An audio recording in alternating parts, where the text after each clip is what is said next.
아직도 아무것도 못하고 있어. 비가 막 이렇게 억수로 쏟아지니까 우리 인간이 할 수 있는 게 아무것도 없어요.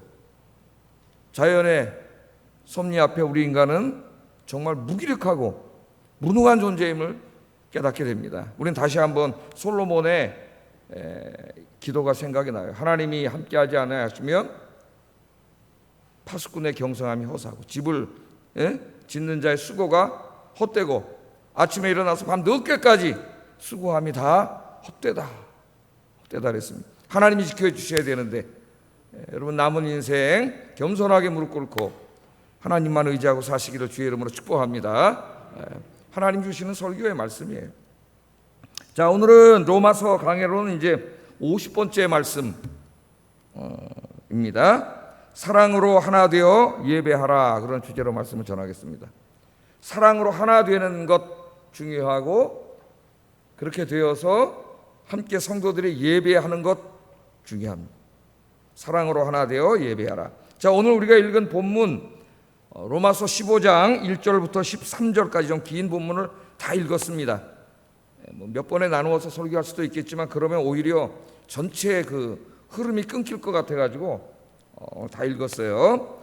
자, 오늘 본문은 두 가지 결론이에요. 두 가지 결론인데 14장 1절부터 시작된 로마 교회의 분열의 문제를 다루는 그 말씀의 결론입니다. 그게 이제 1절부터 6절까지 우리 다루었죠. 그것의 결론이면서 동시에 로마서 1장 18절부터 시작된 로마서 전체의 주제, 복음에 대한 이 전체적인 내용에 대한 결론이기도 합니다. 이게 이제 뒷부분인 7절부터 13절이에요. 오늘 말씀 굉장히 중요하죠. 하고 싶은 말 제일 언제 해요? 결론. 그러므로 결론에다 하죠. 미국 사람들은 항상 글을 쓸 때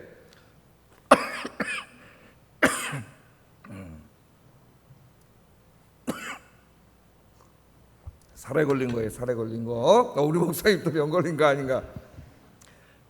침이 딱 넘어갈 때가 있어요. 해필이면 또 이때 넘어가냐? 네가 왜 거기서 나와? 요새 그런 게 있는데.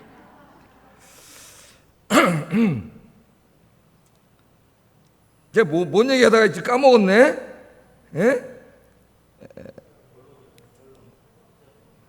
이 로마서 오늘 읽은 본문이 지난주부터 공부했던 로마 교회가 분열되어 있었잖아요, 그죠? 그 분열에 대한 결론, 어떻게 해야 되느냐? 교회가 하나 되기 위해서 어떻게 해야 되느냐? 거기에 대한 결론이면서 동시에 로마서 전체에 대한 결론이다. 전체가 뭐예요? 복음이죠. 복음이란 무엇인가? 왜 하나님의 아들인 예수님께서 인간의 몸을 입고 이 땅에 오셔서 십자가에서 죽으셔야만 했는가? 그런데 내 생각해 본 적 있으세요? 거기에 대한 총 결론이에요. 총 결론. 여러분, 우리 인간은 항상 하고 싶은 말을 마지막에 한다 그랬죠? 아, 저거 하다 기침이 나왔구나. 미국 사람들이 글을 쓸 때 토플 시험 보면은 지금은 뭐 제가 어떻게 하는지 모르겠지만 에세이라는 시험이 있어요. 에세이. 주제를 하나 주면은 30분인가 40분 동안 써야 됩니다. 영어로 쫙 그 주제에 대해서 써야 되는데 훈련되지 않으면 잘 못 써요. 미국 사람들 항상 두 갈씩이야. 두 갈씩. 먼저 이야기를 해요. 이러면 한국 사람은 근면한 사람들이다. 그렇게만 얘기하고 끝내버리면 아무것도 아니죠. 그냥 주장일 뿐이에요. 하나의 자기 주장. 왜 근면한 사람들이냐? 첫째 이렇고, 둘째 이렇고, 셋째 이렇다. 그 이야기를 써야죠. 근면하다는 증거를 제시해야 돼요. 증거를 제시하고 그 다음에 마지막에 in conclusion, 결론적으로 그러므로 한국 사람은 근면하다. 이렇게 써야 이 글이, 에세이가 굉장히 잘 쓰는 글이에요. 점수가 높이 나와요. 우리나라 사람들은 이제 여기에 좀 익숙하지가 않습니다. 막 핏대 올리고 얘기는 하고 막 소리는 질렀지만 왜 그런지를 한번 얘기해보라 그러면 아무도 얘기를 못해. 승질만 내고 소리만 지르지 자기가 하고 있는 얘기가 왜 그런지를 차근차근 설명할 수 있어야 되는데 그걸 잘 못해요. 그래서 이 그러므로를 잘해야 돼. 그러므로 내가 주장한 게 왜 그러느냐, 이렇고 이렇기 때문에 그렇습니다. 그러므로 동성애가 왜 잘못됐느냐, 세상 사람들이 물어볼 때 잘못됐어! 그럼 쌈밖에 안 되지. 그 다음에 어떻게 해야 돼요? 이렇고 이래서 잘못됐습니다. 동성애는 잘못된 겁니다. 이렇게 얘기를 할 수가 있어야 된단 말이죠. 오늘 이제 이 말씀에 사도 바울이 이제까지 제가 50번에 걸쳐서 설교했으니까 다 잊어버렸을 거예요, 아마. 예? 그러니까 집에 가셔서 이제 자꾸 들으세요. 홈페이지에 있으니까 성경을 한번 쫙 로마서 16장까지 읽고 보면서 또 쫙 이렇게 들으면서 이 흐름이, 사상의 흐름이 어떻게 가는지. 신학교가 아니기 때문에 제가 계속 무슨 이 논리적인 흐름, 사상의 흐름 이렇게만 할 수는 없잖아요. 그러니까 설교를 해버리는 거죠. 중간중간에 넣으면서 한 번에 쫙쫙 성경을 읽고 한 번에 쭉쭉쭉쭉 들으면 알 수가 있습니다. 이게 이제 결론 부분이다. 자, 두 가지 결론이라 그랬죠. 지난주 로마 교회는 왜 싸웠어요? 아주 사소한 문제. 그게 뭡니까?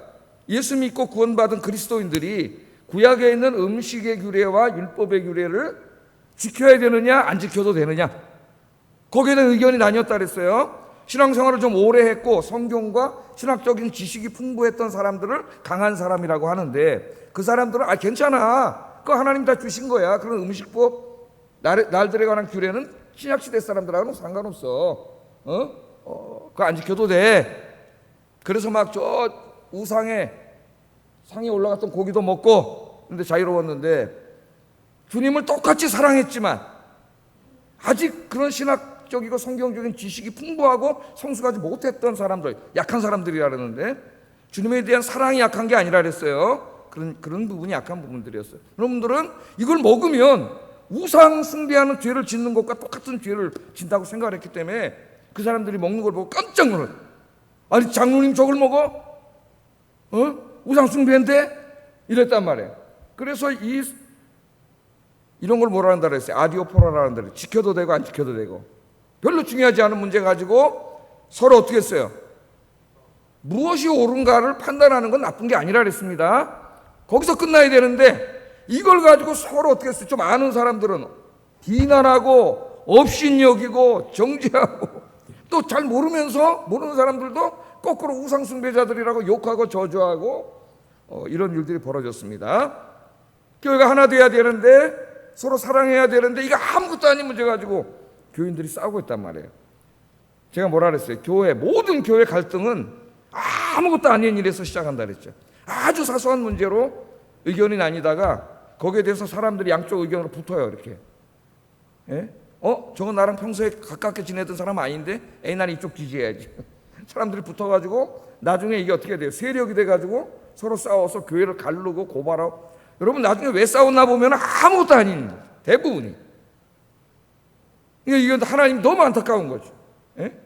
사도 바울이 그래서 이제 오늘 거기에 대한 결론을 내립니다. 어떻게 해야 되느냐? 하나 돼야 되는데, 자, 그 결론을 내려요. 또 하나의 주제는 예배입니다. 예배. 이게 이제 로마서의 전체적인 결론이에요. 예배예요. 왜 로마 교인들이 이렇게 서로 사랑하고 화목하게 지내야 되는가? 물론 인간적으로 서로 다투지 않고 친하고 사이좋게 지내야 하는, 좋은 공동체를 이루어야 하는 그런 이유도 있습니다. 그것도 역시 중요해요. 그래야 하나님 영광을 드러내니까. 그런 이유도 있어요. 그러나 더 궁극적인 이유는 뭐냐면은 성도들이 사랑으로 하나 되어야 하나님이 기뻐하시는 참 예배를 드릴 수가 있다는 거예요. 이게 더 중요한 이유입니다. 우리들이 그냥 사이좋게 지내는 가족 같은 공동체를 이룸도 중요하지만, 그것보다 더 궁극적인 목적은 우리들이 더 사랑하고 화목하게 지내면서 한 마음으로 드리는 예배를 하나님이 기뻐하세요. 그러니까 서로 성도끼리 싸우고 미워하고 저주하고 업신여기고, 앉아갖고 저놈 쉽게 예배 안 내? 그리고 앉아갖고 있으면서 오늘 예배를 드려봐야 하나님 그 예배를 받지 않으십니다.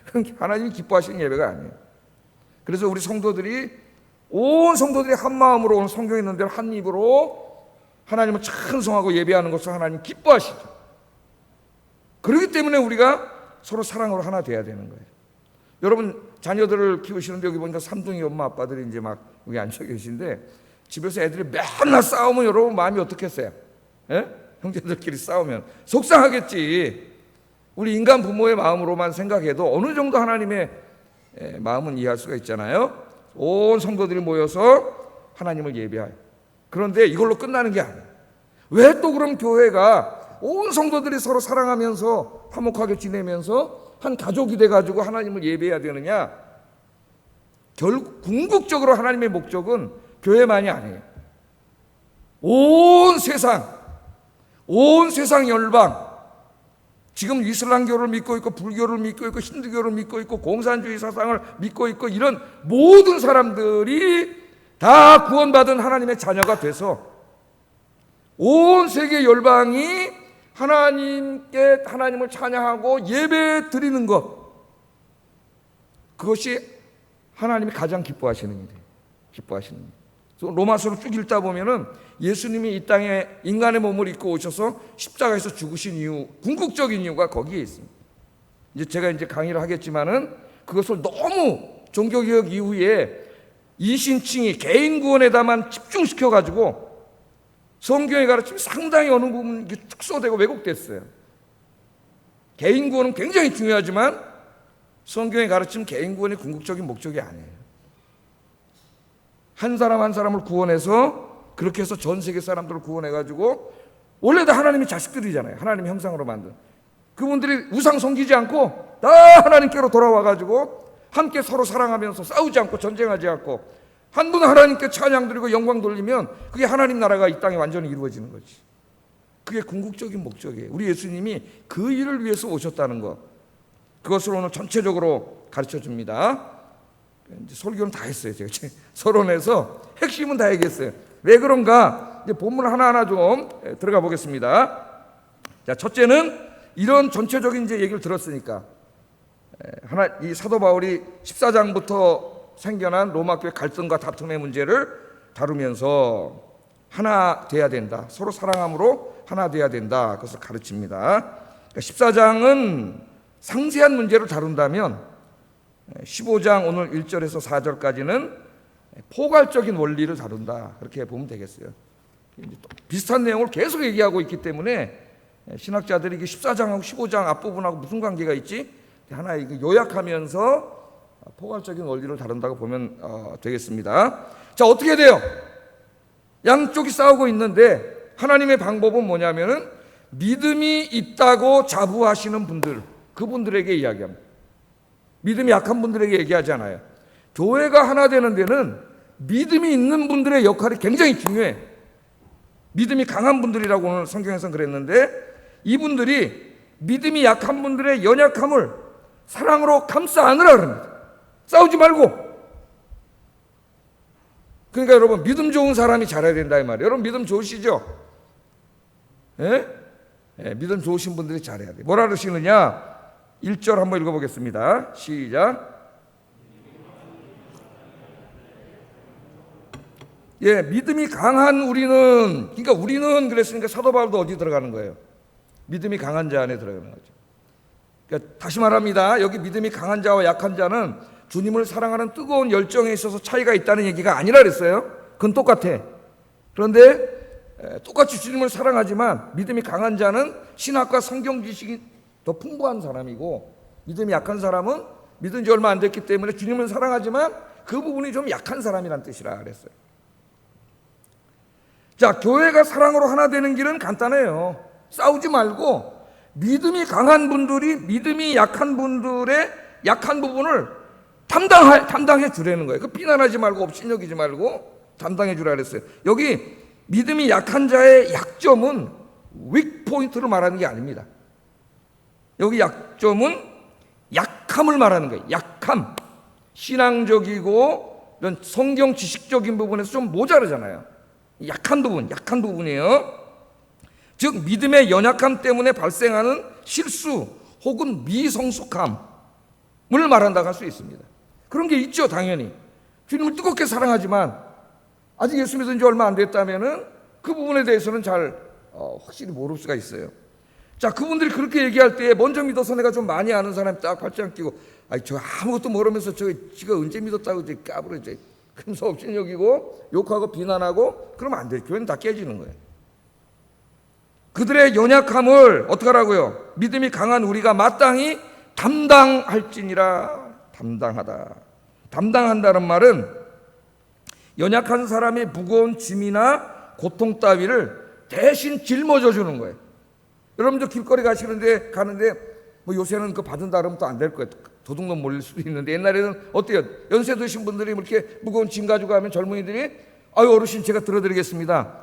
동네에는 이제 다 알잖아요, 동네 사람끼리. 그러니까 그거 받아가지고 가야지. 젊은 놈이 지나가는데 할머니가 이거 무거운 거 지고 가는데 쑥 지나가면 저런 버르장머리 없는 놈, 쇠 자식이네 그러잖아요. 무거운 짐을 지고 가면 어떻게 돼요? 받아줘. 저 고등학교 다닐 때 이제 버스 타고 이렇게 가는데 막 옛날에 버스가 어땠어요? 콩나물 지릅니다. 안내양이 앞문 뒷문에 있어가지고 차가 막 밀어놓고 간신히 그냥 문을 팍 그러면 이게 차라가 일로 쏠려야 되니까 운전수가 어떻게 한 번 이쪽으로 휙 가면 이쪽으로 확 쏠렸다가 쫙 들어가면 쫙 들어가요. 귀신같이. 그리고 학교 가는데 학교 가다 보면 막 무거운 가방 옛날에 얼마나 9시간을 했으니까 막 책이 9권 들어가 있어요. 무거운 가방을. 저같이 덩치 작은 사람은 그걸 이렇게 들고 거기 도시락 2개 들어가 있고 또 교련 가방은 어깨에다 메고 얼마나 그러면 어떻게 앉아있는 사람들이 짐을 받아주죠. 아유 가방 들어드리겠습니다. 받아주잖아요. 그래서 저도 앉았을 때는 막 다 가방 받아주고 특별히 남학생 가방보다는 여학생 가방 받아주는 걸 좋아했어요. 제가 받아드리겠습니다. 여학생들 때 얼마나 짓궂은지 막 갖다 얹어라 그냥 막 이만큼이죠. 그러니까 여기 담당한다는 말은 그 무거운 짐을 대신 짊어져 준다는 말이에요. 그럼 그 사람이 편해지겠죠 좀. 그런 뜻입니다. 그 연약함을 우리가 욕하고 무시하고 없이 여기지 말고 대신 담당해줘라, 짊어져줘라. 이 말씀은 마태복음 8장 17절에 예수님께서 우리들을 위해 사신 일에 그대로 적용되는 말씀. 한번 읽어보겠습니다. 시작. 우리 연약한 것을 친히 담당하시고 병을 짊어지셨도다. 우리 예수님께서 우리의 연약함을 없인 여기고 무시하고 그렇게 하지 않으셨어요. 우리 다 연약한 자들이잖아요. 그 연약함을 우리 주님이 어떻게 하셨어요? 대신 담당하시고 다 짊어지셨어요. 우리 주님께서 그렇게 다 해주셨다는 거예요. 믿음이 연약한 사람들은 복음의 진리를 잘 모르고 실수도 많습니다. 옛 습관도 그대로 가지고 있습니다. 다른 사람을 배려하기보다는 자기중심적이고 쉽게 분노하고 쉽게 상처받아요. 어떻게 해야 되느냐? 믿음이 강한 분들이 그들의 연약함을 대신 짊어져 주면 된다는 거예요. 먼저 믿은 분들이 연약한 부분을 있는 그대로 받아주고 부족한 부분을 채워주고 상처와 아픔을 보듬어 주고 그렇게 하라는 거예요. 그게 하나님의 말씀이에요. 갈라디아서 6장 2절에 우리 한번 읽어보겠습니다. 시작. 우리 하나님 뭐라 그랬어요? 너희가 서로 짐을 져줘라. 우리 살다 보면 인생의 무거운 짐, 연약함의 짐, 그죠? 믿음이 또 연약한 사람은 어느 날 뜨겁지만 금방 실망하고 좌절하고 낙마하고 그런 분들도 많이 있잖아요. 또 어떻게 살아야 되는지도 잘 모르고 그 무거운 짐 지고 힘들어갖고 이러고 있는데 너 왜 힘드냐? 그거 가지고도 못 들어? 그러면 안 되지.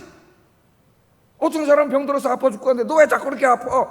그러면 안 되지. 그 사람은 아픈데 힘든데 어떻게 해줘야 돼? 들어줘야죠. 그게 진짜 교회예요. 들어줘라. 너희가 서로 짐을 지라. 그리하여 그리스도의 법을 성취하라. 그게 바로 그리스도의 법을 성취하는 거다. 오늘 그렇게 말하고 있습니다. 그러니까 교회는 누가 중요해? 믿음이 있는 분들, 먼저 믿은 분들, 직분자들 이런 분들이 중요하다는 거예요. 예수님께서 우리의 모든 죄악과 실수와 연약함을 대신 짊어진 것처럼 믿음이 강한 분들이 약한 분들의 동일한 사랑으로 돌봐주는 우리 아영교회 되기를 주의 이름으로 축복합니다. 자, 그러면서 또 하나 중요한 게 있는데 뭐냐면은 자기의 기쁨보다는 이제는 다른 사람의 기쁨을 먼저 구해야 된다는 거예요. 굉장히 수준 높은 인격을 가르치고 있습니다. 한번 읽어보겠어요. 1절 하반절에서 2절까지 시작.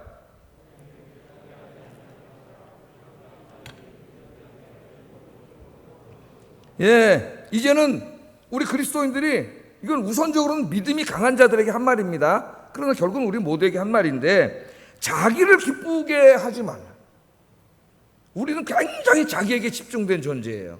그래서 말하고 행동하고 생각하고 이게 모든 게 자기 만족, 자기 기쁨이 되는 쪽으로 말하고 행동하고 다 생각을 합니다. 그러나 이제 그러면 안 된다는 거예요. 먼저 믿은 분들이 어떻게 하라고요? 자기를 기쁘게 하지 말라. 그리고 어떻게 하라고요? 우리 각 사람이 이웃을 기쁘게 하되 선을 이루고 덕을 세우도록 그렇게 하라. 그렇게 얘기합니다. 그래서 우리 그리스도인들은 이제 교회 와서 자기의 기쁨을 먼저 구하는 자가 되면 안 되고, 누구의 기쁨을? 다른 성도님들의 기쁨을 먼저 구하는 자가 되어야 된다. 구한다는 말은 추구한다는 말이에요. 추구한다는 말. 예? 내가 이렇게 행동하고 말해서 난 굉장히 속이 시원하고 사이다고 기분 좋아가 아니라, 그렇게 해서 저 사람이 마음이 상하면 안 되네. 안 된다는 거예요. 누구의 기쁨을 먼저 구하라고? 다른 사람 내가 말하고 행동하는 거, 저 다른 사람이 기쁨이 생성되는가, 그렇게 하라랍니다. 자, 이 이기적인 인간이 자기가 아닌 다른 사람의 기쁨과 이익을 먼저 구한다는 쉬운 일이 아니에요.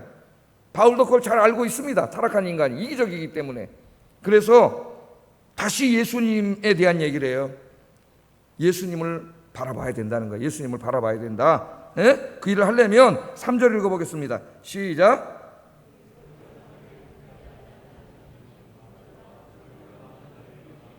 예, 우리가 믿는 예수님이 어떻게 하셨느냐? 예수님이 자기를 기쁘게 하지 않았다는 거예요.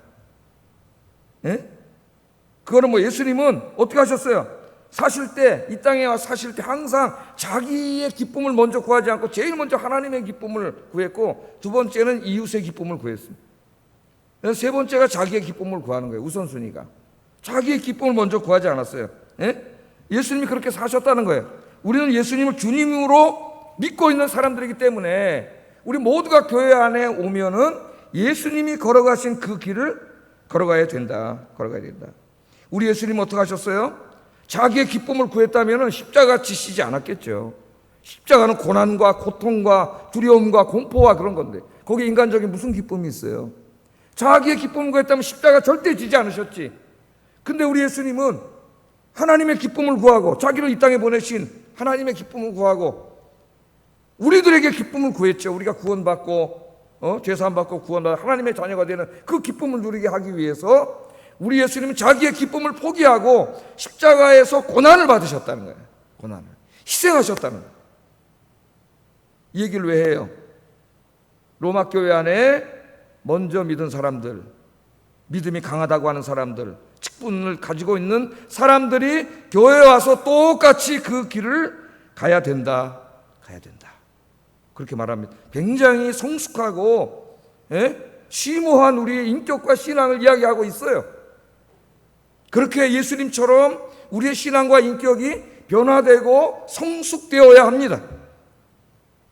정말 믿음이 있는 사람이라면, 나는 믿음 있는 사람이야, 교회 안에 이런 중직을 맡은 사람이야, 그러면서 교회 안에 와서 맨날 자기 유익과 기쁨을 구한다면 그 사람 믿음은 가짜예요. 그 사람 아직 주님을 잘 모르는 사람이에요. 왜? 예수님이 그 길을 가셨는데, 그 길을 따라가는 사람이 진짜 성숙한 사람이고 믿음 있는 사람입니다. 그래서 이제부터 우리 그리스도인들은 첫째 삶의 우선순위가 하나님. 나의 말과 행동이 하나님께 영광을 돌리고 하나님을 기쁘시게 하는 건가? 이거 제일 먼저 생각해야 되고요. 두 번째는 나의 말과 행동이 다른 성도들에게 기쁨이 되는가? 그 다음에 마지막으로 나의 말과 행동이 나의 영적 생활에도 기쁨이 되는가? 이 세 번째로 자기를 생각해야 됩니다. 예? 그래서 그 어떤 사람이 재밌게 조이라고 하는 말, 조이, 기쁨이란 말이죠. 그걸 가지고 재밌게 풀어서 설명을 했어요. 조이는 기쁨인데 Jesus first, 우선순위가. 그 다음에 O는 others, 다른 사람이 second. 그 다음에 why, you third. 그러면 기쁨이 온다는 거야. 여러분에게도 기쁨이 온다는 거야. 우리는 거꾸로 나를 주장하고 나를 내세우고 나의 기쁨을 추구하고 그러면 행복할 줄 알아요. 그게 행복의 집입니까, 여러분? 당장 집에 가서 남편하고 한번 아내하고 그렇게 해보세요. 예? 맨날 싸워야 돼. 행복이 없어요. 이 조이를 잊지 마세요. 뭐가 first예요? Jesus first. 그 다음에 others second. 그 다음에 you third. 그러면 joy, 기쁨이 찾아옵니다. 교회 안에서도 이 우선순위를 지키면서 사시는, 그래서 교회를 기쁨으로 가득하게 하는 우리 아영교회 성도님들 되시기를 주의 이름으로 축복합니다. 그러니까 교회가 하나 되고 서로 사랑하고 화목하게 되어서 자기만 기쁠 뿐만 아니라 온 성도가 다 기뻐하고 하나님이 기뻐하시는 교회, 하나님이 기뻐하시는 예배를 드리기 위해서는 믿음이 강한 자라 자처하는 분들의 역할이 굉장히 중요하다. 첫 번째 이겁니다. 자기의 기쁨을 구하지 않아야 된다, 이거예요. 자, 바울은 교회 하나됨의 중요성을 이렇게 강조한 이후에 왜 이렇게 교회가 하나 되어야 되는가, 서로 사랑하고 화목하게 지내야 되는가 하는 궁극적인 이유를 말합니다. 첫째는 좋은 공동체를 이루어야 함이고, 그보다 더 궁극적인 이유가 있어요. 그건 뭐야 하면 하나님이 기뻐하시는 예배를 드리기 위해서라 그랬죠. 아까 제가 서론에서. 하나님 성도들끼리 싸우고 물고 먹으면서 드리는 그 교회 예배 받지 않으세요. 거기 없어요. 하나님 계시지 않아요. 하나님이 기뻐하시는 예배는 온 성도들이 사랑하고 화목하게 지내는 교회, 그 교회 예배 인지하시고 그 예배를 받으십니다. 5절 6절은 이것을 위한 바울의 기도예요. 기도. 읽어보겠습니다. 시작.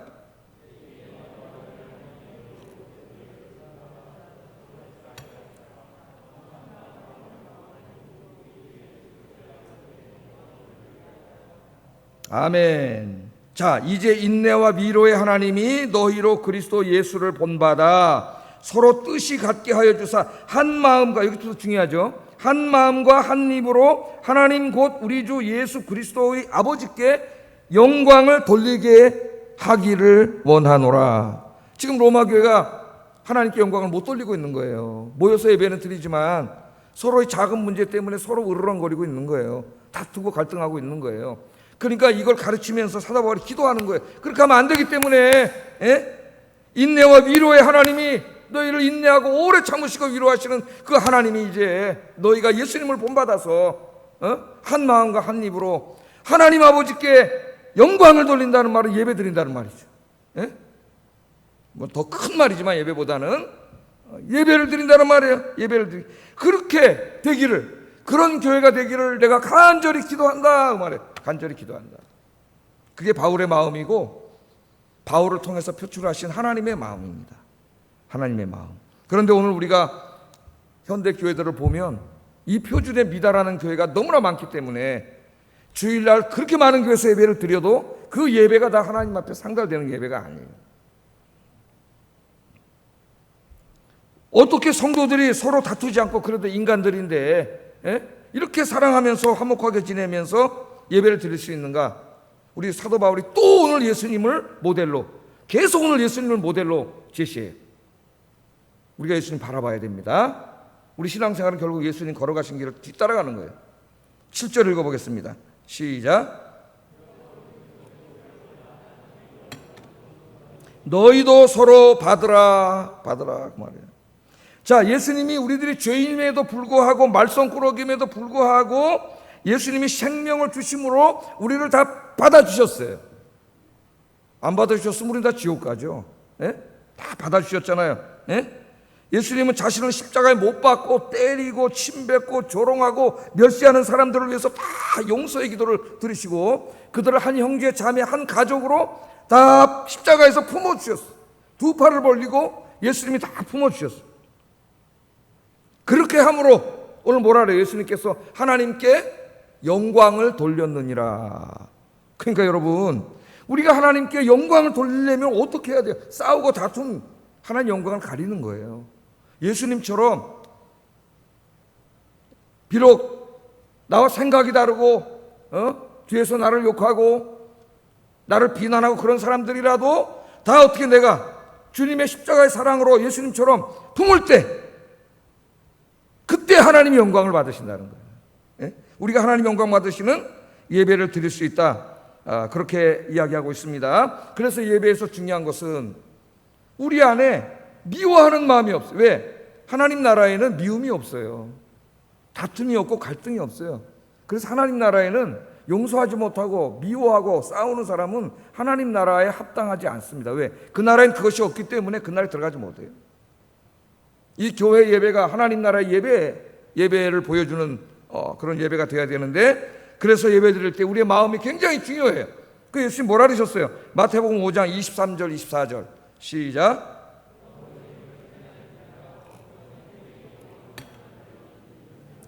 예물을 제단 앞에 두고 먼저 가서 형제와 화목하고 그 후에 와서 예물을 드리라. 예배를 드리러 교회 오다가 보니까 내 마음에 아직 용서하지 못한 사람, 싸우던 사람, 이 사람이 있어요. 마음 해결이 안 돼. 그러면 예배 드리기 전에 먼저 그 사람하고 화해하라 했어요. 화해하고 와서 뭐라고요? 예물을 드리고 예배를 드리라. 그래야 그게 참 예배가 되는 거예요. 참 예배. 그러니까 여러분 예배 드리기 전에 항상 토요일날, 주일날 아침에 일어나셔서 찾아가지는 못하더라도 마음속으로 화목하기 위해서 노력해야 되겠죠.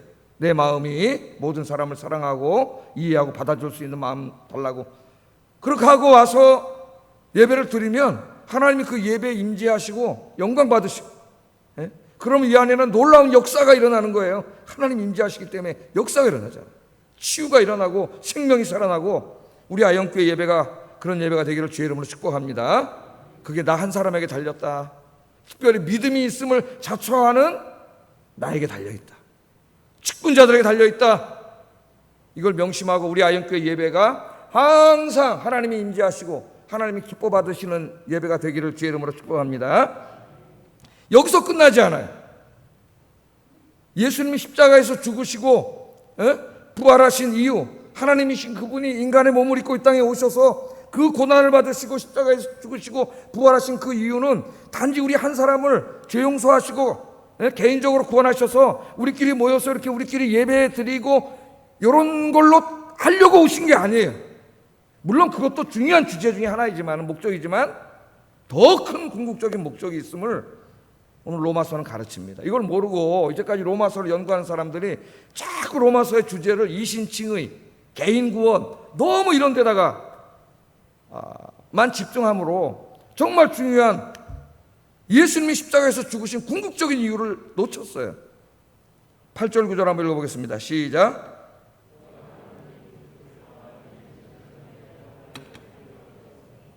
이는 조상들에게 하신 약속을 견고케 하시고 이방인으로 그 긍휼하심을 인하여 하나님께 영광을 돌리게 하려 하심이라. 아멘. 자, 이 뒷말씀이 중요하죠. 이방인으로 그 긍휼하심을 인하여 하나님께 영광을, 하나님을 예배하는 거예요. 이방인들이. 예수님이 왜 십자가에서 죽으셨느냐? 모든 이방인들, 그러니까 모든 열방의 사람들을 다 구원해서 그들을 하나님의 백성으로 만들어서 그들이 매 주일 우리들처럼 하나님을 찬양하고 예배하는 것으로 만들기 위함이다. 그런 말씀입니다. 너 한 사람 이신칭이 믿음으로 의롭게 해가지고 너 한 사람 구원해 주기 위함이 아니에요. 마르틴 리터가 훌륭한 분이지만은 너무 이 로마서의 주제를 여기다가 이 좁은 주제에다가 집중시켰어요. 물론 이신칭의와 개인 구원은 로마서의 굉장히 핵심적이고 중요한 주제입니다. 그러나 궁극적인 주제는 아니에요.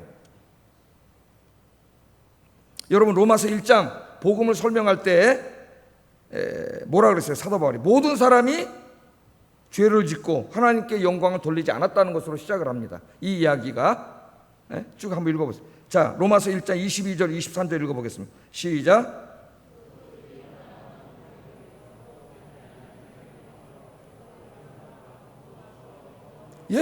인간이 스스로 지혜 있다 하나 굉장히 똑똑한 척하고 지식인이라 하고 철학과 역사를 논하고 인생을 논하는 그 똑똑한 지식인들이라 하지만 그 사람들이 실제로 어리석은 자들인데, 왜냐하면 살아계신 하나님이 있는지도 모르고 창조주 하나님이 있는지도 모르고 엉뚱하게 뭘 섬겨요. 세상에 우상을 섬기고 있고, 지금 로마인들은 그 세계 최고의 신민이라고 하는 로마인들이 저 만신전에 가서 30만이나 되는 신을 섬기고 예배하고 황제 인간을 신이라고 섬기고 지네가 만들어 놓은 팍스 로마나 인간의 이데올로기를 신이라고 섬기고 절대화시키고 이러고 있단 말이에요. 마땅히 하나님을 예배해야 될 온 인류가 하나님을 예배하지 않고 그런 우상과 인간이 만들어 놓은 것들을 하나님이라고 하면서 섬기고 있다. 그래서 하나님의 진노가 인간에게 임하고 있다. 그렇게 말했죠. 로마서 1장에. 그런데 로마서 이제 이 복음을 총 결론 내리는 마지막 부분에 와서는 그 반대의 상황을 바라보고 있잖아요. 정반대의 상황은 뭐예요? 온 인류가 구원받아서 그 우상을 다 버리고 참 하나님께 찬양과 경배를 드리는 그림, 그것을 보고 있는 거예요. 그래서 이제 여러분 저 성경 인용을 굉장히 많이 합니다. 사도 바울이. 9절부터 12절까지 보면은 네 개의 구약 성경을 인용하고 있어요. 하나님이 왜 외아들을 보내셔서 십자가에서 죽게 하셨느냐, 하나님의 궁극적인 목적이 뭐냐, 이걸 설명하려고 구약 성경 4구절을 인용을 했어요. 자, 한번 보겠습니다. 9절에 보면은 이러므로 내가 열방 중에 주께 감사하고 주의 이름을 찬송하리, 열방 중에 주의 이름을 찬송하리이다. 시편 18편 49절 인용했고, 또 열방들아 주의 백성들과 함께 즐거워하라. 열방들아가 뭐예요? 온 세계 사람들. 신명기 32장 43절을 인용했고, 그 다음에 모든 열방들아 주를 찬양하며, 이것도 모든 열방들이잖아. 모든 백성들아 저를 찬송하라. 시편 117편 1절을 인용했어. 이새의 뿌리 곧 열방을 다스리기 위하여 일어나시는 이가 있으니, 예수님이죠. 열방이 그에게 소망을 두리라. 시편 11편 10절을 인용했습니다. 자, 사도 바울은 4개의 구약 성경 구절을 인용하면서 하나님의 궁극적인 목적이 뭐냐면 온 세계 열방을 다 구원해서 그 사람들이 한 가족이 돼가지고 한 마음으로 오늘 로마 교회가 하고 있는 것처럼 하나님을 찬양하고 예배드리는 것, 그게 하나님의 궁극적인 목적이에요. 그런데 로마서 1장에 보면은 똑똑하다고 하는 인간들이 그 살아계신 하나님이 없다 그러면서 온갖 우상을 숭배하고 있는 거예요. 그래서 하나님께서 이 인간들의 불쌍함을 구원하시기 위해서 인간의 몸을 입고 이 땅에 친히 오신 거라는 거죠. 그래서 인간의 모든 이 우상 숭배의 죄를 다 짊어지시고 십자가에서 죽으셨어요. 그래서 우리의 죄를 사하시고 구원해 주셨어요. 누구든지 예수 믿으면 이 신칭이 그 믿음으로 말미암아 죄 사함 받고 구원받게 해주셨습니다. 할렐루야. 그 궁극적인 목적은 뭐냐? 단지 나 하나를 구원해 주시기 위함이 아니라 이제 나를 구원하신 목적이 뭐예요? 나를 통하여 교회를 이루어서 온 교회가 하나님께 찬양과 경배를 드리고, 그렇게 함으로 그 교회를 통하여 이제는 그 교회가 열방의 모델이 돼야 돼. 온 세계 열방이 다 하나님을 찬양하고 예배하게 하기 위해서 우리 예수님이 오셨다. 그렇게 로마서의 결론을 내리고 있습니다. 이게 굉장히 중요한 결론이에요. 그렇다면은 우리 기독교의 사명이 뭐냐? 이걸 너무 지나치게 이신칭의 개인 구원 여기다 집중을 해버리면 신앙생활이 뭐가 돼요? 나 혼자 예수 믿고 구원받았어, 감사합니다. 물론 감사해야 되겠죠. 개인 경건생활 거기서 끝나. 하나님은 나를 구원하시고 교회를 세운 이유가 단지 나와 교회만이 아니에요. 이 교회가 존재하고 있는 이 마포구, 아현동, 마포구, 서울특별시 온 열방을 다 구원해서 이 온 열방을 교회로 만들기 위함이에요. 하나님을 예배하는 교회로. 예? 그걸 우리가 깨닫게 된다면 신앙생활이 개인 경건으로 축소돼서는 안 되는 거죠. 나를 구원하신 궁극적인 목적이 뭐예요? 이제 깨달았잖아요. 나를 통하여, 우리 교회를 통하여 온 열방을 구원하고 온 열방이, 우리 주변에 있는 온 열방이 우리처럼 하나의 교회가 돼가지고 하나님을 찬양하고 예배하고 영광을 돌리게 하기 위함이다. 그게 우리의 사명이 됩니다. 내가 개인 경건생활도 잘해야 되겠지만 더욱더 이 땅에 이런 하나님 나라를 이루기 위한 이 위대한 일에 우리가 부름받은 자라는 거, 이걸 잊으면 안 되겠어요. 그러면 우리의 이 사명이 넓어집니다. 이 땅에 하나님께 영광을 돌려야 되는데 방해가 되는 게 굉장히 많죠. 이 땅의 사람들이. 특별히 요새 지금 이제 제가 앞으로 곧 강의도 하겠지만은 동성애법 같은 거, 하나님의 말씀에 정면으로 위배되고 하나님의 설계도를 정면으로 파괴시키는 이런 사악한 것이, 그것을 합법화 시키려고 해, 이 정부가 지금. 합법화. 법으로. 예? 이거 어떻게 되는 거예요? 하나님의 영광을 가리고, 하나님의 영광을 드러내고 예배해야 돼. 하나님의 영광을 가리는 거예요. 이런 일에 우리 그리스도인들이 어떻게 적극적으로 나서서 막아야죠. 이런 일을 다 해야 되는 거예요. 이 사회에 하나님의 정의가 실현되고 하나님의 평화가 이루어지고 자유가 실천되고, 이게 다 하나님 나라의 중요한 가치들이에요. 궁극적으로는 복음을 전해서 그 사람들을 다 구원하고 그들이 하나님을 찬양하는 예배. 그러니까 마지막에 우리 주님이 재림하셔서 하나님 나라가 이루어지면 온 세계 열방이 교회가 돼요. 하나, 이 온 우주가 교회가 되는 거예요. 하나님 나라 교회가 같은 개념이 돼요. 그래서 하나님을 찬양해. 그게 요한계시록 4장 5장에 나오잖아요. 이 사명을 가슴에 품고 바울은 온 세계를 돌아다닌 겁니다. 이제 여러분들이 21세기 사도 바울이 되시기를 주의 이름으로 축복합니다. 그 그래서 여러분 혼자 예수 믿고 구원 받았어요. 이제는 더 어떻게 해야 돼요? 나 혼자가 되면 안 돼. 이제는 내 가족을 구원해야 돼요. 온 열방 속에 내 가족이 들어가.